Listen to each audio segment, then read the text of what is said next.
नमस्कार, मी निकिता आणि आपल्या एका नवीन व्हिडिओमध्ये तुम्हा सर्वांचं खूप खूप खूप मनापासून स्वागत करते। सगळ्यात आधी सगळ्यांना जय सद्गुरू। तर आज आहे मार्गशीर्ष महिन्यातला दुसरा गुरुवार। देवी आईची स्थापना मी सकाळीच लवकरच उठून करून घेतली आहे आणि आता दुपारच्या वेळेला मी संध्याकाळची जी नैवेद्य थाळी आहे त्यासाठी गोडाचा पदार्थ म्हणजेच गुलाबजाम करून घेत आहे। तर गुलाबजाम सारखे गोडाचे पदार्थ असले की त्यांना रेस्टिंग पिरियड दिला की ते खूप टेस्टी आणि त्यांची चव वाढायला मदत होते। तर त्यासाठीच मी दुपारच्या वेळी गोडाचा पदार्थ करून ठेवत आहे। तर इथे मी गिट्स जे गुलाबजाम असतात त्याचं पॅकेट आणलं आहे आणि त्याचेच गुलाबजाम खूप छान भारी होतात। नेहमी मला त्याचेच गुलाबजाम आवडत असतात। तर मी पाकिट घेऊन आले आहे आणि आता कोमट पाणी करून घेतलं आहे। दूध नाही घातलं तरी मैत्रिणींनो चालतं, परंतु पाणी घालताना शक्यतो कोमट पाणी आपल्याला घालायचं आहे आणि अशा रीतीने आपल्याला कणिक मळून घ्यायची आहे। गुलाबजामची कणिक मळताना आपल्याला एक गोष्टीचं लक्षात ठेवायचं आहे, ते म्हणजे ती थोडी ओलसरच असायला पाहिजे आणि लास्टला जेव्हा कणिक मळून झाली त्यानंतर पण 1 ते 2 टेबलस्पून पाणी टाकून आपल्याला भिजत ठेवायची आहेत। पुरी सारखं आपल्याला कडक कणिक मळायची नाही आहे। आता दुसरीकडे छोले संध्याकाळी मला भाजी बनवायची आहे, तर छोले देखील आता शिजवून घेते आहे आणि दुसऱ्या गॅसवर मी गुलाबजाम साठीची जी चाशणी आहे ती बनवायला घेतली आहे।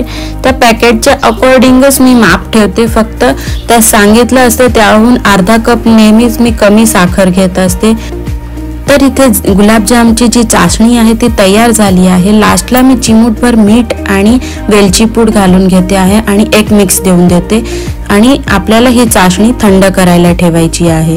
चाशणी थंड होते आहे तोवर आपल्या इकडे गुलाबजामचं मी कणिक बघून घेते आहे। तर आता हातावर 1 चमचा तूप घ्यायचं आहे आणि छान कणिक आपल्याला मळून घ्यायची आहे।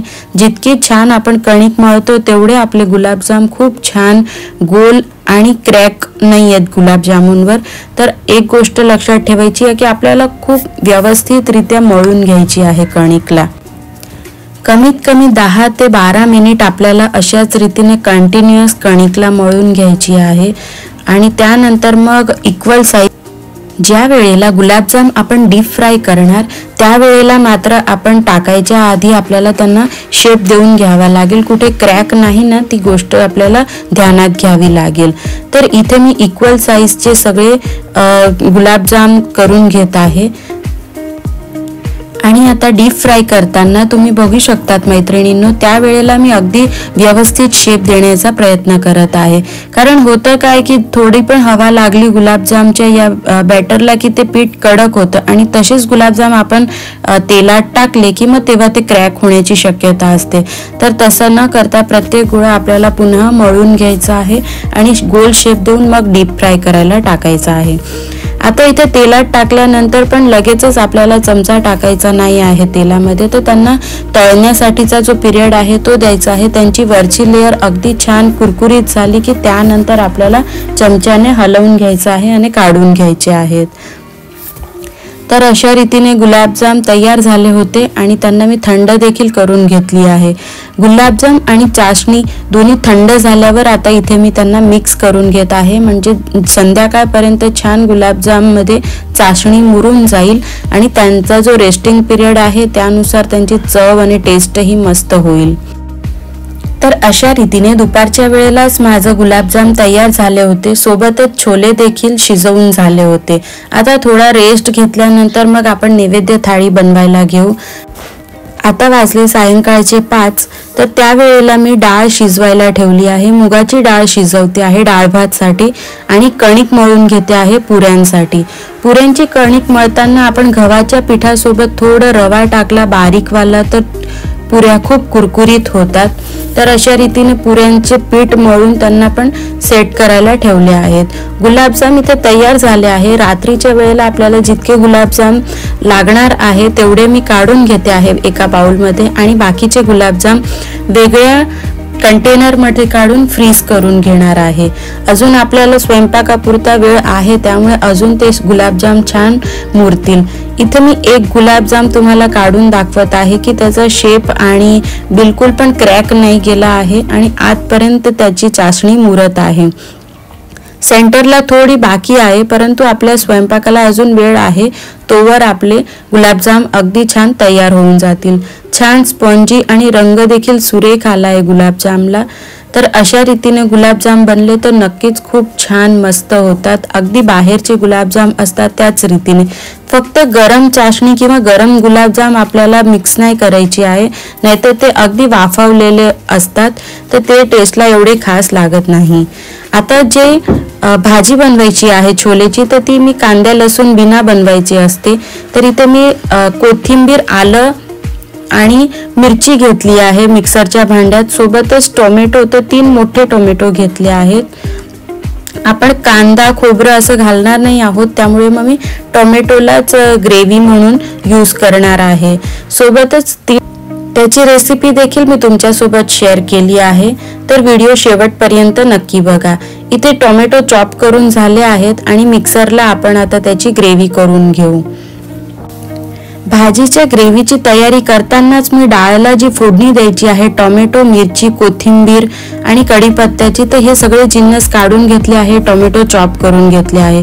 सोबतच भात लावायचा आहे, तर त्याचे तांदूळ देखील मी काढून घेतले आहेत। तर अशा रीतीने सायमल्टेनियसली काम केलं की आपला वेळ खूप वाचतो। लास्टला इथे ग्रेव्ही तयार झाल्यानंतर मी भाजीला फोडणी देऊन देते आहे। तेल टाकलं आहे, तेल कडकडीत गरम झाल्यानंतर राई जिऱ्याची फोडणी, हिंग टाकायचं आहे, तमालपत्र, लाल मिरची सुकी, कढीपत्ता आणि 1 चमचा बेसन पीठ घालायचं आहे आणि बेसनला छान आपल्याला सुगंध येस तोवर फ्राय करून घ्यायचं आहे। जसं त्याच्यातनं एक छान सुगंध आला की त्यावेळेला आपल्याला हळद, तिखट, गरम मसाला, धणेपूड, जिरेपूड, हे जे काही जिन्नस आहे आपले रुटीनचे मसाले, ते टाकून घ्यायचे आहेत आणि व्यवस्थित मिक्स करून घ्यायचं आहे। मसाले देखील बेसन सोबत छान फ्राय होऊन जातात, त्यानंतर मग आपल्याला ग्रेव्ही टाकून घ्यायची आहे। टोमॅटो आणि कोथिंबीरीची जी ग्रेव्ही आहे आपली, ती टाकून घ्यायची आहे आणि छान मिक्स करून तेल आपलं सुटेपर्यंत त्या ग्रेव्हीला शिजवून घ्यायची आहे।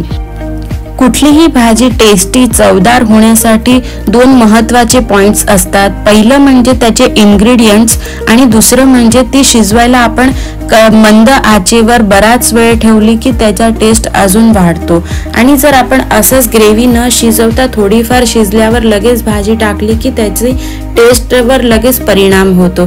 तर असं न होऊ देता मंद आचेवर आपल्याला ग्रेव्हीला छान तेल सुटेपर्यंत शिजवून घ्यायची आहे आणि त्यानंतर लास्टला गरम पाणी किंवा जी काही भाजी आहे ती आपल्याला टाकायची आहे।